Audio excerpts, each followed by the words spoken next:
Early one night, there was a steam engine waiting at the docks to take his passengers home. He had a similar shape like Thomas, with 6 small wheels, except he was painted silver and had the number 0 on his side. His name was Timothy. He was an old but kind engine, with a broad smile and wrinkles at the end of his mouth. All the passengers climbed on board the coaches, and the guard blew his whistle. All steam ahead, Timothy. Sure thing.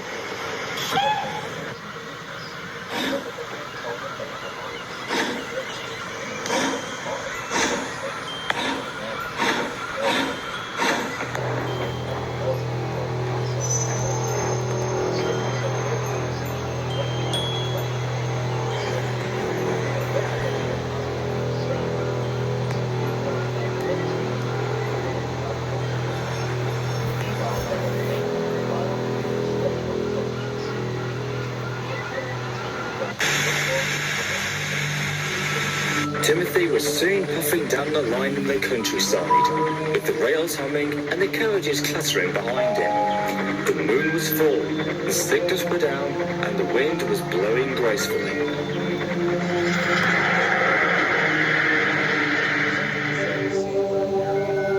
As they approached the first station, it happened. The driver applied the brakes, but Timothy kept on going and shot past the station. He started to go faster and faster. Timothy, what are you doing? Timothy didn't answer. He just kept on going. Suddenly, they were switched off the wrong line, heading away from the main line. Then the driver and fireman saw in horror that they were heading towards a cliff where a viaduct was to be built. Timothy, don't! You will kill us all! The driver and firemen scrambled and fiddled with the controls, desperately trying their best to stop him, but it was no use. I sent you all to the graveyard.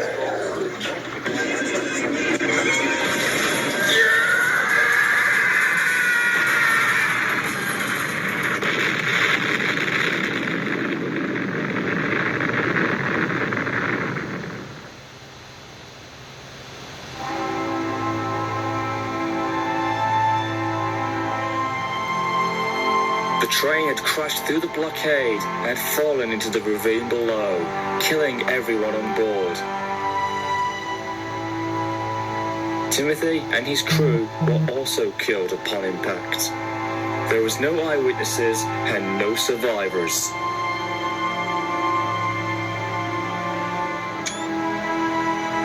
The wreck was found by the workmen the following day, but they couldn't identify who the engine was due to being blown up and charred beyond recognition.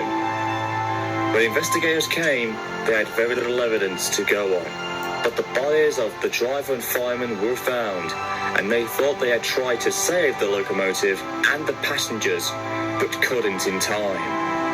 Investigators ruled it as a normal tragic train accident with mechanical failure to the controls as the cause of the crash.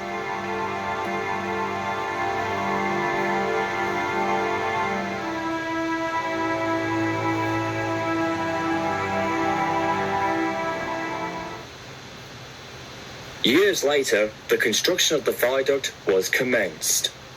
However, after the rails were laid and the final works to it were being made, many workmen and railway staff reported seeing a ghost train rushing by, whistling fit to burst and cursing in a demonic voice before screaming into the darkness and disappearing.